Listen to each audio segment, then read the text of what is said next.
Alléluia. Alléluia. Qu'est-ce que... Ah oui, je peux faire ça en boucle, là, longtemps. Vous savez que c'est de l'hébreu. Alléluia. Même si c'est devenu un mot qu'on utilise en français, hein, vous le trouverez dans le dictionnaire. Alléluia. D'ailleurs, pas seulement en français, dans beaucoup de langues, on dit Alléluia. C'est quand vous êtes arrivé plusieurs fois d'être dans des rassemblements chrétiens internationaux, eh bien, il y a au moins un mot qu'on dit tous ensemble de la même façon, c'est Alléluia. Est-ce que vous savez ce que ça veut dire, Alléluia? Pas gloire à Dieu, c'est plus précis que ça. Ah, je vous pose une colle, là. Non? Alléluia, c'est louer le Seigneur.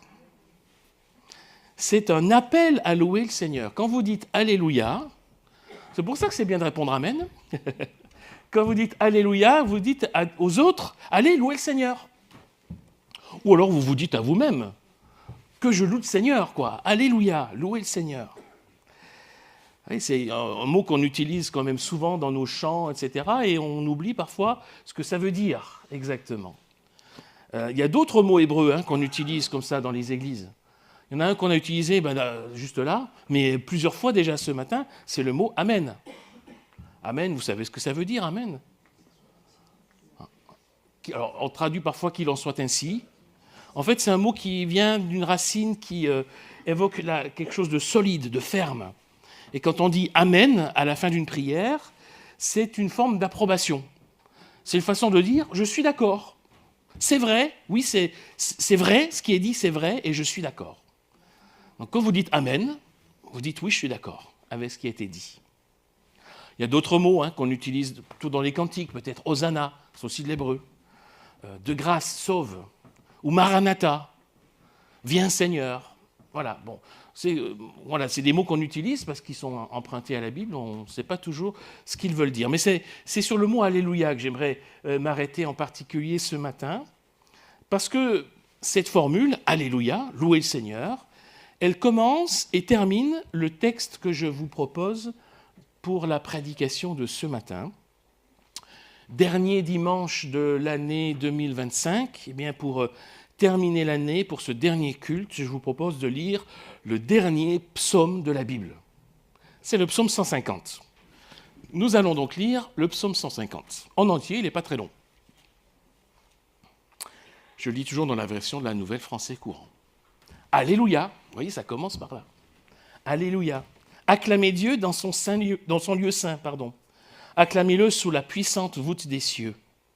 Acclamez-le pour ses exploits, acclamez-le pour sa grandeur infinie. Acclamez-le en sonnant de la trompette, acclamez-le au son de la harpe et de la lyre, acclamez-le avec le tambourin et la danse, acclamez-le avec la guitare et la flûte. Acclamez-le avec les cymbales sonores, acclamez-le avec les cymbales éclatantes, que tout ce qui respire acclame le Seigneur. Alléluia. Vous voyez, c'est Alléluia qui encadre ce psaume 150. Les psaumes, vous le savez sans doute, les psaumes, ce sont des prières rédigées par différents auteurs qui ont été rassemblés dans le recueil des psaumes, ce recueil de prières qui était prioritairement destiné à être chanté. Les psaumes, dans la communauté israélite, dans l'Ancien Testament, chantaient les psaumes. Mais il y a plein de types de psaumes différents. Toutes sortes de psaumes, comme il y a toutes sortes de prières. Il y a pas mal de psaumes de louange, de reconnaissance, d'adoration qui se tournent vers Dieu pour le remercier de ce qu'il est, de ce qu'il a fait. Mais à l'inverse, il y a aussi pas mal de psaumes de lamentation, qui sont comme des cris de détresse, des appels au secours adressés à Dieu. Et parfois les deux dans le même psaume d'ailleurs. Et parfois il y a même des psaumes qui sont des proclamations, qui sont des exhortations, qui sont des enseignements. Il y a toute cette diversité, parfois au sein du même psaume, dans l'ensemble du psautier, du recueil de psaumes que l'on trouve dans la Bible. Et cette diversité-là a déjà en soi un sens. Il rappelle qu'il y a de la place pour pour toutes les émotions dans les psaumes, comme il y a cette place pour toutes nos émotions dans nos prières, dans ces temps que nous passons avec Dieu devant lui, il y a toutes les émotions qui peuvent s'y exprimer. Mais alors pourquoi c'est ce psaume-là qui a été choisi pour terminer, pour clore le recueil des psaumes? Ça aurait pu être un autre, hein. On a rassemblé 150 psaumes et puis on les a mis dans un ordre qui a été déterminé et on a choisi ce psaume-là, qui est devenu le psaume 150, pour terminer le recueil. Pourquoi? Vous aurez peut-être remarqué, d'abord, que contrairement à la plupart des psaumes, ce n'est pas vraiment une prière. Ce psaume, il n'est pas adressé à Dieu. Il est adressé à nous. Louez le Seigneur. C'est à nous qu'il est adressé. Donc ce n'est pas une prière, c'est une exhortation, c'est un appel à la prière, une invitation à la louange, le sens même de « Alléluia, louez le Seigneur ». Alors la Nouvelle Français courant que j'ai utilisé a choisi de traduire le verbe par « acclamer » plutôt que « louer », qui est peut-être la traduction la plus habituelle. Pourquoi ce choix? Alors moi, je n'ai pas fait partie de l'équipe de traduction de cette Bible, évidemment, mais il me semble qu'il y a une logique au choix du verbe « acclamer », parce que qu'est-ce que c'est qu'une acclamation? Une acclamation, c'est un cri, un bruit collectif. On n'acclame pas tout seul, en fait. Hein. C'est une foule qui acclame. C'est un groupe qui, ensemble, fait un cri d'acclamation, un bruit d'acclamation. Un bruit de joie, en général, il y a des acclamations de joie. Et c'est bien de cela dont il est question dans ce psaume. Il ne s'agit pas tellement de ce qu'on pourrait appeler la louange du cœur, la louange personnelle, individuelle, intériorisée, silencieuse, qui existe, qui a sa place dans notre piété personnelle. Il y a la place pour cela, mais ce n'est pas ça ici. Ici, c'est bien une acclamation joyeuse, une louange retentissante, sonore, dont il est question. On insiste sur le son, la joie, l'expression qui doit être jusqu'à être retentissante dans l'acclamation. C'est pour ça que le verbe acclamer, convient assez bien ici dans la traduction qui est proposée. C'est un appel qui est adressé collectivement, à nous tous, pour l'ensemble du peuple de Dieu. Louer, acclamer le Seigneur. En fait, ça donne déjà quelque chose, c'est un peu comme le final éclatant d'une symphonie, ce psaume 150. C'est le final de la symphonie des psaumes qu'on trouve dans ce recueil biblique. Mais alors donc, pourquoi, je reviens à ma question, pourquoi terminer le psautier par une invitation à la louange plutôt que, par exemple, par une prière de louange?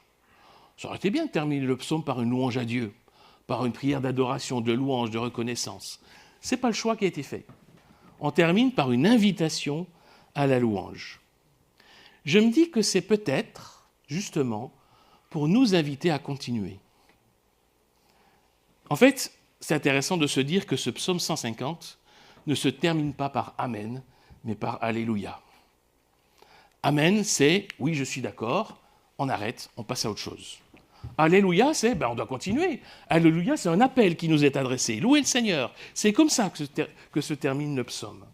Ce n'est pas parce que le psautier est terminé qu'il faut s'arrêter de prier, de louer et d'adorer le Seigneur.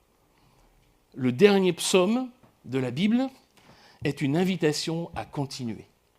Continuer la louange, continuer l'adoration. En fait, ça peut nous dire que la prière à laquelle nous sommes tous et toutes appelés, elle est avant tout louange. Toute prière est d'une certaine façon une louange. Fondamentalement, la prière est louange, c'est-à-dire qu'elle est tournée vers Dieu. C'est-à-dire qu'elle est une réponse à ce que Dieu a fait. C'est ça la louange. Hein. La louange, on va remercier Dieu ou l'honorer ou l'acclamer pour ce qu'il a fait. Mais toute prière, quelle qu'elle soit, est de l'ordre de la réponse à Dieu par rapport à ce qu'il a fait. Même une demande qu'on adresse à Dieu, même une confession de péché, même une intercession pour quelqu'un d'autre, en réalité, c'est fondamentalement une réponse aux promesses de Dieu. C'est fondamentalement une réponse à l'invitation du Seigneur qui nous dit « Demandez, vous recevrez ». Ah, c'est lui qui nous invite à le faire. Donc on répond et on demande. C'est fondamentalement une réponse à ce que Dieu a fait déjà par le passé. Parce qu'il a répondu à telle ou telle prière, eh bien on va continuer.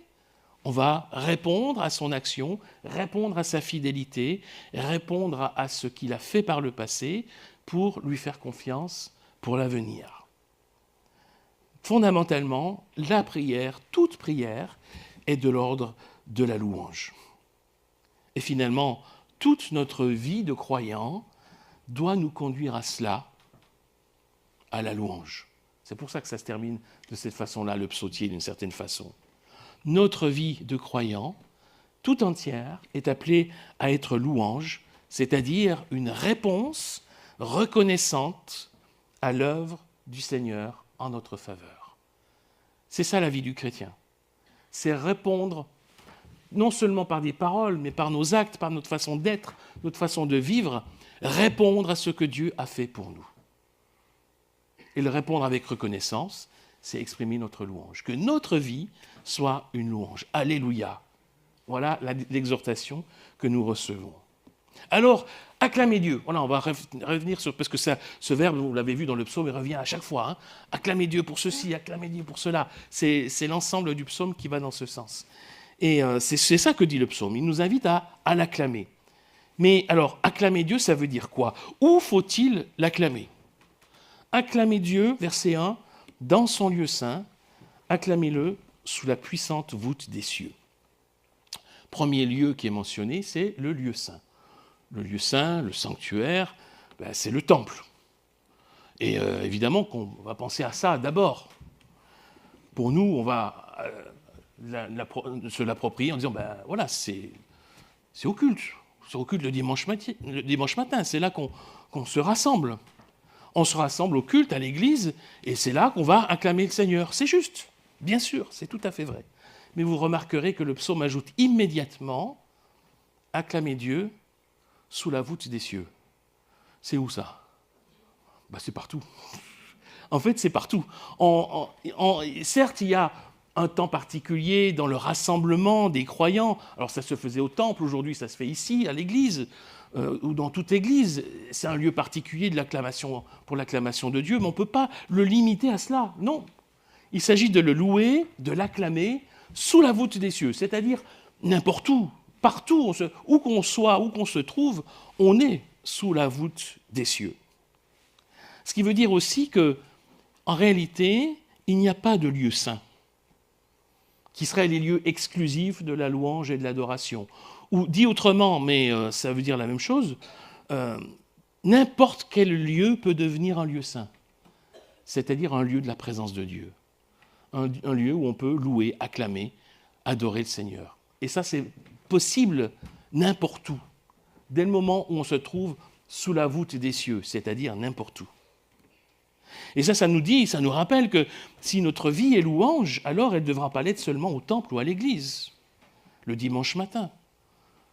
Ce n'est pas notre vie, là, c'est notre vie du dimanche matin qui serait louange. Non, il s'agit que notre vie soit louange, tous les jours que nous passons sous la voûte des cieux. C'est à cela que nous invite ce psaume dès son premier verset. Acclamez le Seigneur partout, où vous vous trouvez. Dès le moment où vous êtes sous la voûte des cieux, c'est-à-dire toujours, même si vous prenez une fusée, parlez dans l'espace, ce qui n'arrive pas à grand nombre de personnes sur cette terre, vous êtes encore quelque part sous la voûte des cieux. Où l'acclamer? Dans son temple, oui, mais partout en réalité. Pourquoi l'acclamer? Acclamez-le pour ses exploits, acclamez-le pour sa grandeur infinie. Alors ça peut paraître assez large, assez global, c'est vrai. De quels exploits est-ce qu'il est question ici? De quelle grandeur parle-t-on? Quels sont les hauts faits de Dieu qui témoignent de sa grandeur? On peut penser évidemment à l'œuvre grandiose de la création. Plusieurs fois on dit voilà, que on voit le Créateur à travers la création. Admirer, contempler la création à la fois dans sa grandeur, son infinité, et puis l'infiniment petit aussi parfois, et puis tout ce qui se passe, la façon dont les choses sont organisées, c'est une merveille d'admirer la création, et c'est une façon d'adorer aussi le Créateur qui est derrière cette création. On peut bien sûr penser à cette œuvre grandiose-là qui témoigne de la grandeur infinie de Dieu. On peut penser aux actes de délivrance de Dieu, c'est aux faits qu'il a accomplis en faveur de son peuple, dont la Bible nous parle et dont le point culminant est, bien sûr, la venue de Jésus-Christ, sa vie, sa mort, sa résurrection. Rien qu'avec ça, on a assez de sujets pour acclamer Dieu toute notre vie, il n'y a pas de problème. Mais pourquoi s'arrêter là? Pourquoi s'arrêter à ces grands hauts faits que tout le monde connaît? Peut-être peut-on se demander, mais quels sont les actes de Dieu dans notre quotidien, dans mon quotidien, qui témoignent aussi de son infinie grandeur? Alors ce sera peut-être moins spectaculaire que la résurrection et que la création du monde. Mais est-ce que l'infinie grandeur de Dieu n'est pas aussi dans sa patience sans limite à notre égard? Est-ce qu'elle n'est pas aussi dans sa grâce qui est sans cesse renouvelée chaque matin? Est-ce que la grandeur infinie de Dieu n'est pas aussi dans sa présence continuelle auprès de chacun, auprès de chacune, dans toutes les circonstances? Chaque heure, chaque minute, chaque instant, il est là, à nos côtés. Il est auprès de chacun d'entre nous. Alors ce sont des hauts faits moins spectaculaires que le Big Bang, c'est vrai, mais qui n'en sont pas moins témoins de la grandeur infinie de Dieu. La grandeur infinie de Dieu, elle se manifeste aussi dans sa proximité, dans sa présence à nos côtés, dans son esprit qui habite en nous, dans sa grâce, dans son pardon qui nous rejoint et qui sans cesse nous relève et nous conduit vers notre espérance. Comment l'acclamer? Là, c'est la plus grosse partie du psaume. Acclamez-le en sonnant de la trompette, acclamez-le au son de la harpe et de la lyre, acclamez-le avec le tambourin et la danse, acclamez-le avec la guitare et la flûte, acclamez-le avec les cymbales sonores, acclamez-le avec les cymbales éclatantes. Alors, ce matin, on a juste les cymbales, c'est tout ce qu'on a dans la liste. Mais en fait, bon, voilà, évidemment que les instruments c'est pas une liste exhaustive là qu'on a dans ces quelques versets. On a une large invitation à acclamer Dieu en musique. Et ça, c'est quelque chose d'important dans la Bible. Dès l'Ancien Testament, le chant, la musique, a une place centrale dans la façon de louer, d'adorer, d'acclamer le Seigneur. Et c'est vrai, c'est encore vrai pour nous aujourd'hui. Et ça, c'est vrai que c'est tout à fait légitime. Parce que c'est une bonne façon d'acclamer Dieu ensemble que de chanter en même temps, ensemble, la gloire de Dieu par les paroles de chants, de cantiques. Cette large invitation, elle passe ici, dans ce psaume, avec un instrumentarium varié. Mais on pourrait bien sûr ajouter plein d'autres instruments, anciens ou modernes. Tout instrument est propre à pouvoir acclamer le Seigneur. Moi, je me souviens, dans ma jeunesse, que ça faisait polémique de mettre une batterie dans une église ou une guitare électrique. Bah oui, bien sûr, oui, ça, je t'assure. Heureusement que les choses ont changé et qu'on peut avoir n'importe quel instrument peut porter la louange et l'adoration de Dieu, bien sûr, il n'y a aucun problème. Alors, je mentionne en passant, dans cette liste, la danse. Elle y est. Voilà qui doit réjouir certains parmi vous, peut-être plutôt africains, antillais, qui devaient trouver les gens comme moi bien statiques pendant les chants du culte le dimanche matin. Je le confesse, comme je dis souvent, j'ai le rythme dans le sang, mais j'ai une mauvaise circulation sanguine.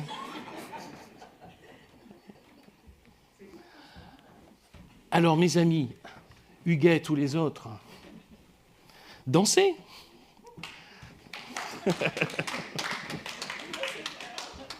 N'hésitez pas à danser, même si d'autres ne le font pas. En fait, vous pouvez le faire légitimement avec le psaume 150. N'hésitez pas à le faire. Et puis, si ça bouscule un peu, voilà, voyez. On peut le faire, bien sûr. Il y a pas de... Et puis, si tout le monde ne le fait pas, c'est pas grave. on est tous différents, n'est-ce pas? Donc ce qui est important, c'est d'être authentique dans notre louange au Seigneur et de le faire ensemble. Mais bon, vous avez le droit légitime de danser, si vous voulez, au culte le dimanche matin. Le psaume 50 vous y autorise largement et vous y invite même, peut-être. En tout cas, ce que je vois dans le foisonnement qu'on a dans ces quelques versets, c'est l'invitation à libérer notre créativité dans l'expression de la louange. Et c'est vrai aussi ensemble, quand on est rassemblés, et de multiples façons. Et puis là encore, on pourrait utiliser énormément d'autres, peut-être d'expressions artistiques, variées, qui permettent de louer et d'acclamer le Seigneur. Voilà, n'hésitons pas à laisser libre cours à notre créativité pour pas toujours retomber dans la même chose, un peu trop cadré peut-être. Hein, mais même le cinéma, mais bien sûr, amen. Alléluia. En tout cas, dans la louange et l'acclamation du Seigneur, nous pouvons tous y apporter nos instruments et nos danses, nos talents et ce que nous sommes, et tout ce que l'on jugera bon pour porter notre louange et notre adoration au Seigneur. Allez, qui doit l'acclamer? Je pose plein de questions, mais ce psaume donne plein de réponses. Qui doit l'acclamer? Que tout ce qui respire acclame le Seigneur. Là, la formule est intéressante. Hein? Qui doit l'acclamer? Tout ce qui respire. Oui, c'est difficile d'embrasser plus large que ça. Tout ce qui respire est appelé à acclamer le Seigneur. Alors, c'est évidemment une façon de dire que tout le monde est concerné, jusqu'à notre dernier souffle. Tant que nous respirons, nous pouvons louer le Seigneur. Tant qu'il nous reste un peu de souffle, il y a toujours une raison de louer Dieu. Mais on peut comprendre aussi, dans cette formule, une invitation à voir au-delà de nous autres êtres humains, des êtres qui respirent et qui louent le Seigneur à leur manière, de considérer que tout être vivant participe à la louange du Seigneur. Il y a plusieurs psaumes qui le disent, qui évoquent cela. Plusieurs textes de la Bible qui évoquent une louange universelle, voire cosmique, c'est-à-dire qui intègre le cosmos, l'univers créé, où la création entière célèbre le Créateur. Pour reprendre la formule du verset 1, où la louange s'étend à tout, on va dire, à tout ce qui respire sous la voûte des cieux. Hein, si on associe ces deux versets. Voilà, on peut être associé à une louange universelle en étant intégré dans cette dimension-là. On le trouve dans plusieurs textes bibliques. Voilà, simplement, ces quelques réflexions ce matin que je vous proposais en fin d'année, à partir de ce dernier psaume. Et y a-t-il une meilleure façon de terminer l'année que par ce psaume et son invitation à la louange? Quelle qu'ait été notre année, et nous avons tous eu des années différentes, quelles que soient les joies ou les épreuves que nous avons rencontrées, nous pouvons sans doute y trouver, rétrospectivement, des sujets de louange, des sujets de reconnaissance au Seigneur pour ce qu'il a fait dans notre vie. Et c'est toujours un exercice salutaire de dire, tiens, je m'arrête, je réfléchis au mois passé. Qu'est-ce qui s'est passé? Qu'est-ce que j'ai vécu? Où est-ce que le Seigneur était présent? Dans les moments de joie ou dans les moments d'épreuve? Comment est-ce qu'il a manifesté sa présence, sa fidélité? Quelles sont les promesses qui m'ont accompagné? Et revisiter cela, l'année écoulée, c'est aussi une façon de pouvoir louer, être reconnaissant au Seigneur. Et terminer l'année dans la louange, c'est aussi envisager de commencer l'année nouvelle dans le même état d'esprit. Parce que les choses se passent différemment si on est dans l'état d'esprit de louange dès le début. Avec la volonté de discerner ce qui va pouvoir être des sujets de reconnaissance dans notre quotidien, tout au long de l'année, dont on ne connaît rien aujourd'hui. Et on sait très bien que le contexte global n'est pas très positif. Mais peut-être d'autant plus dans ce contexte-là, nous avons l'assurance de la présence de Dieu à nos côtés, nous avons une espérance qui peut changer les choses, changer notre façon d'envisager cette année qui s'ouvre devant nous. Nous pouvons nous préparer à vivre cette année 2026 comme une occasion de voir Dieu agir dans notre vie, de se savoir accompagné de sa présence à chaque moment de notre existence, heureux ou malheureux. alors louez le Seigneur. Alléluia. Amen.